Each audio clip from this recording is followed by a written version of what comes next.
আপনাদের সাথে একটা ঘটনা শেয়ার করি, খুবই রিসেন্ট ঘটনা, বেশি দিন আগের কথা না। কয়েকদিন আগেই স্প্যানিশ সুপার কাপের সেমিফাইনালে বার্সেলোনা এবং অ্যাথলেটিকো বিলবাওয়ের ম্যাচটাতে বার্সার স্টার্টিং 11 থেকে আমরা হঠাৎ করে দেখি যে গোলকিপার ইনাকি পিনা নাই। আমরা মনে করছি যে হয়তোবা বড় ম্যাচ, অভিজ্ঞতা লাগবে, এই কারণে চেজনিকে হ্যান্সি ফ্লিক সুযোগ দিছে। কিন্তু ভিতরের ঘটনা ছিল যে ইনাকি পিনা ট্রেনিংয়ে মাত্র 15 মিনিট দেরি করে আসছে, সেই কারণে হ্যান্সি ফ্লিক ইনাকি পিনাকে বসিয়ে সুযোগ দেন হচ্ছে চেজনিকে।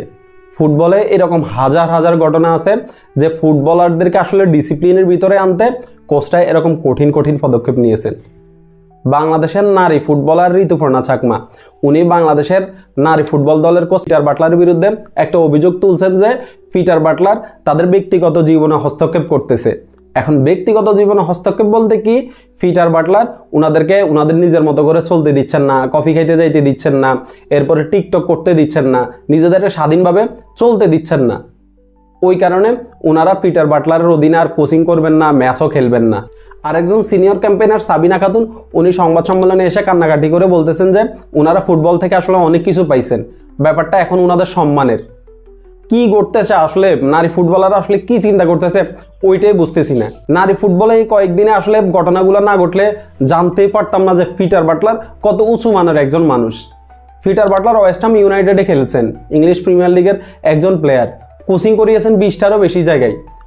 ওই মানুষটার বিরুদ্ধে আপনারা এখন অভিযোগ তুলতেছেন, বদনাম তুলতেছেন যে আপনাদেরকে স্বাধীনভাবে চলাচল করতে দিতেছে না, সেজন্য আপনারা এই মানুষটার অধীনে আর কোচিং করবেন না এবং আপনারা এই মানুষটার অধীনে আর ম্যাচ খেলবেন না।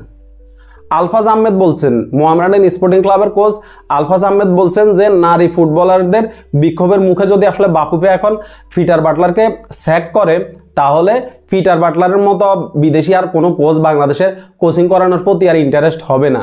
কারণ তারা বুঝবে যে বাংলাদেশে আসলে আন্দোলন করলেই সব কিছু সম্ভব, আন্দোলন করলে কোচ স্যাক করা সম্ভব।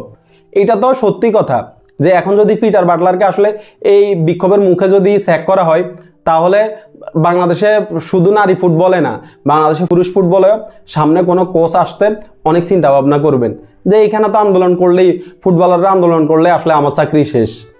এখন পিটার বাটলারের সাথে আসলে বাফুফের 2 বছরের চুক্তি অলরেডি হয়ে গেছে।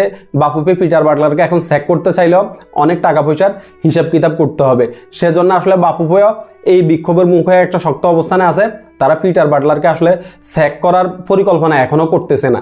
আর পিটার বাটলারও ভাই একজন যে ঘাটতাড়া মানুষ, পিটার বাটলার 13 জন জুনিয়র ফুটবলারকে দিয়ে আসলে তিনি অনুশীলন শুরু করেছেন এবং বলছেন যে বিক্ষোভ থেকে যদি সিনিয়ররা না আসেন, তার কাছে অল্টারনেটিভ আরও অনেক অপশন আছে। তিনি প্লেয়ার খুঁজে বের করছেন এবং ওই প্লেয়ারগুলোকে দিয়েই তিনি সামনে নারী ফুটবল দল গঠন করবেন। পিটার বাটলারকে অনেক ধন্যবাদ। উনি যদি আসলে এত শক্ত অবস্থানে না যান, তাহলে উনি আসলে মেয়েদের যে ফুটবল, ওই ফুটবলে তিনি ডিসিপ্লিন আনতে পারবেন না।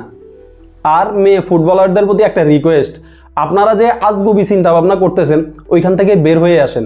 বের হয়ে এসে আপনারা পিটার বাটলারের অধীনে আপনারা ট্রেনিংয়ে যান। পিটার বাটলার অনেক উঁচু মানের একজন মানুষ। আপনারা চাইলে এরকম উল্টাপাল্টা আজগুবি কথা বলে আসলে পিটার বাটলারকে স্যাক করতে পারবেন না। আপনারা যত তাড়াতাড়ি অনুশীলনে আসবেন, তত তাড়াতাড়ি আপনাদের জন্য লাভ। ধন্যবাদ সবাইকে।